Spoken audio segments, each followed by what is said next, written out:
There's this pervasive obsession in business and really just in modern life with velocity. Oh, absolutely. We glorify the sprint. We look at the cheetah, 60 miles an hour across the savannah, or the shark that literally has to keep swimming or it dies. Right. And we say, that's it.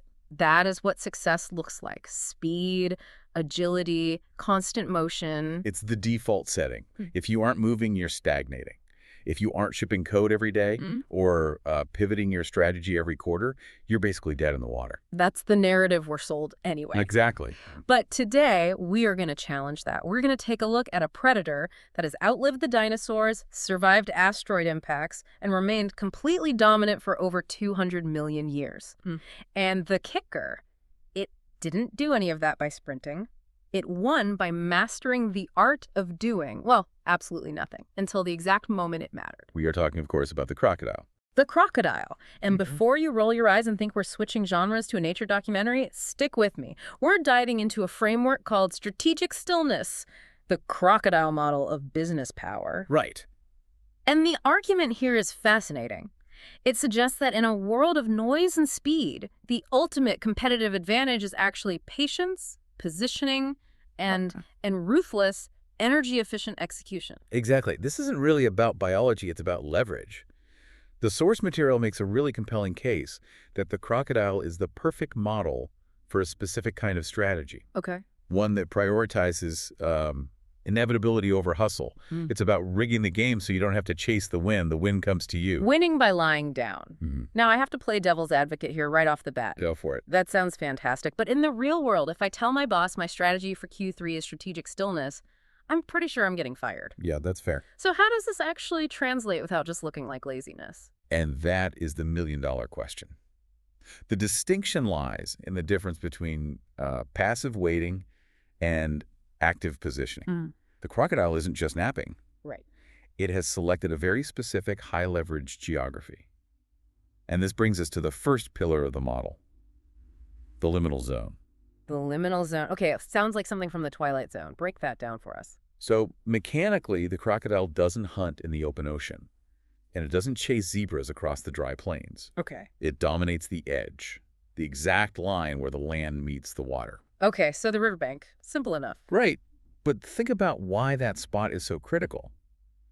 Biologically, the prey must come there. The wildebeest has to drink. It's a biological imperative, not a choice. Exactly. So the crocodile doesn't need to be faster than the wildebeest. It just needs to own the toll booth that the wildebeest has to pass through to survive. I see where you're going. It's all about identifying a choke point. It's a strategic choke point. In economics, we'd call this controlling the point of market entry or aggregation. You stop chasing customers. You position yourself where the demand is. Well, it's non-negotiable. So let's get specific. Who are the crocodiles in the market today? Because, big tech feels like the easy answer, but I want to know the how. Well, take Google. We all know it's a giant. Yeah. But look at the mechanism. Google owns the intent layer of the internet. The intent layer. Yeah. If you have the intent to buy shoes or learn to code or find a restaurant, you have to pass through the search bar. That search bar is the riverbank. So they aren't the destination. They are the gateway. Precisely. And that's the genius of the liminal zone. Google doesn't have to build the shoes or cook the food. They just toll the traffic. They tax the intent. Which is an infinitely higher margin business. Infinitely. Amazon does something similar with logistics, right? Amazon is arguably the most aggressive crocodile. Think about fulfillment by Amazon. They built the warehouses, the trucks, the planes. The whole infrastructure. The whole thing. So now, if you are a small business and you want to sell your product effectively, you can try to build your own logistics network. But that's like trying to swim across the ocean. You'll drown. You'll drown. So you go to Amazon. You pay them a fee to use their rails. They control the infrastructure of commerce. They own the water. You're just swimming in it. So the takeaway for, the learner listening, whether you're running a startup or just managing a team, is to stop asking, how can I run faster? And start asking. Here's for riverbank. Correct. Where does the customer have to go? Yeah. If you can position yourself there, you stop the chase. But, and this is but getting there requires a tremendous amount of discipline, which leads to the part of the model I think is hardest for us today, the silence. Yeah, let's talk about that, because we live in a culture that confuses busy with valuables. If my Slack knot isn't green, or if I'm not in 6 meetings a day, I feel like I'm failing. Right. But the crocodile spends 99% of its life doing absolutely nothing. Movement alerts prey. Stillness disarms it. That's a quote from the source. And it's backed by simple energy economics. The crocodile is an ectotherm. It can't afford to burn calories on a chase that might fail. It's pure energy conservation. It's strict ROI analysis. Every single strike has to have a positive payoff. So think about the corporate equivalent of the chase. We see this all the time, right? A company panics because a competitor launched a new feature. Oh, yes, the scramble. The scramble. They launch a task force. They burn millions of dollars and thousands of employee hours to launch a copycat product nobody even wants. Oh, totally. Like when every single company suddenly decided they needed a metaverse division in 2021. Perfect example. That was a cheetah strategy. Look, something is moving. Let's run at it. Exactly. A crocodile looks at that and asks, does the prey have to go there? Is there a biological need for the metaverse? The answer was no, so the crocodile waits. But waiting is terrifying. If you're a CEO and you tell your board, we're waiting, they're going to replace you with someone who promises action. That is the risk. But the source material reframes waiting as strategic patience. It's not passive, it's observational. You're watching for asymmetry. You are waiting for the odds to tilt so heavily in your favor that success becomes mathematically inevitable. Okay, so while you're waiting, you can't just be sitting there. You have to be ready and hidden. This is the camouflage part of the model. Right, see, without being seen. In the wild, the crocodile is submerged. Only the eyes and nostrils are visible. The prey doesn't even know a threat exists until it's far too late. In business, you call this stealth innovation. Exactly. I feel like we see this with companies that seem to come out of nowhere. We think they're overnight successes, but they've actually been submerged for a decade. Yes, the source highlights Netflix here, and I love this example because it's usually misunderstood. How so? People think Netflix just pivoted from DVDs to streaming one day. But if you look at the history, they were building the streaming infrastructure, the servers, the licensing deals, the bandwidth tech for years while they were still shipping red envelopes. So the DVD business was the camouflage, the thing everyone was looking at. Yes. The DVD business was the visible log floating in the water. Blockbuster looked at the log and said, oh, it's just a mail order company. We can crush them whenever we want. But they didn't see what was being built underneath. They didn't see the massive digital predator taking shape under the surface. By the time Netflix emerged from the water as a streaming giant, Blockbuster was already dead. They just didn't know it yet. That is wild. It's like a magic trick. Look at this hand, while the other hand dismantles your entire business model. And we're seeing it right now with NVIDIA. Everyone's talking about them because of the AI boom. But NVIDIA didn't start building AI chips last year when ChatGPT came out. No, they've been at this for a long, long time. 15 years, working on the CUDI software platform on high-performance compute. While everyone else thought they were just making video game cards for teenagers. Exactly. It's just a toy. It's for gamers. Yeah. That was the perfect camouflage. They let the market underestimate them while they built the riverbank for the entire AI revolution. And now everyone who wants to build AI must come to NVIDIA to drink. wow, that's the positioning again. Okay, so we've got the setup. You found the edge, you've waited patiently, you've hidden your true intent. Yeah. Now, the prey steps into the water. The strike. And this needs to be violent, right? The source was pretty graphic here. It has to be explosive. This is the paradox of the model. You spend years in stillness, but the moment that window opens, you move with absolute ferocity. The rule is never half attack. Slow preparation, fast execution. That's it. When the opportunity presents itself, a competitor stumbles, a new regulation, a technology matures, you can't hold a committee meeting.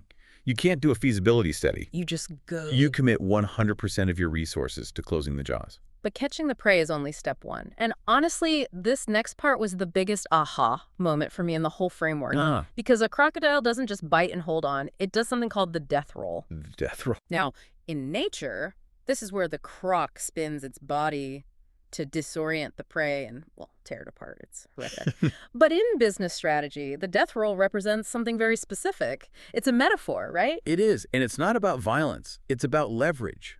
Think about the physics. The crocodile uses the resistance of the water and its own mass to create a rotational force that the prey literally cannot fight against. It makes escape impossible. Physically impossible. So what is the business equivalent of rotational force? We call it ecosystem lock-in or high switching costs. Ah, okay. This is why I can never leave the Apple ecosystem? Precisely. Let's break down the mechanics of the Apple death roll. The strike is them selling you the iPhone. That's the initial capture. Got it. But if that was it, you could switch to Android next year pretty easily. Right. But I don't. I never do. You don't because the death roll begins. You upload your photos to iCloud. You start using iMessage with your family. You buy an Apple Watch. You buy apps. Suddenly, the cost of leaving isn't just the price of a new phone.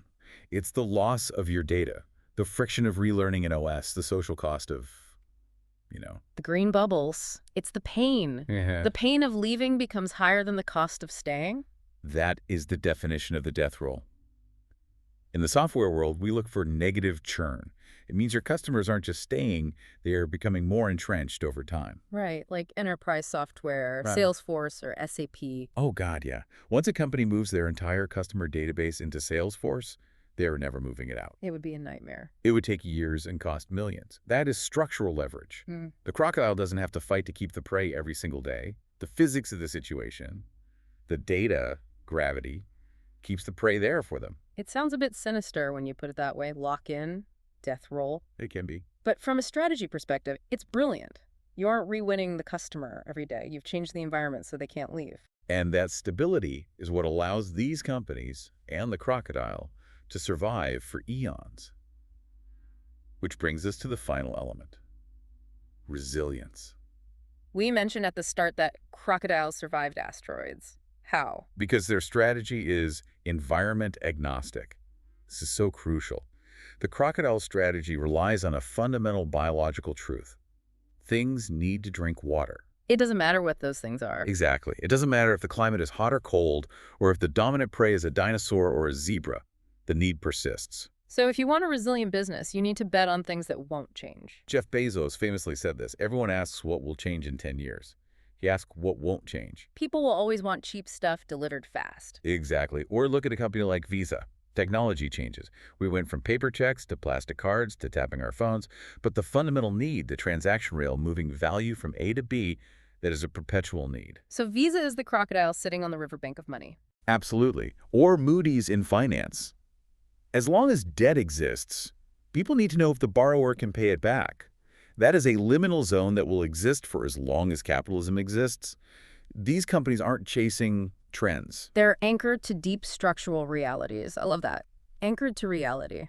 Okay, before we wrap, I want to pivot this. We've been talking about trillion-dollar companies, Right. but a lot of our listeners are just navigating their own careers. They're the learners.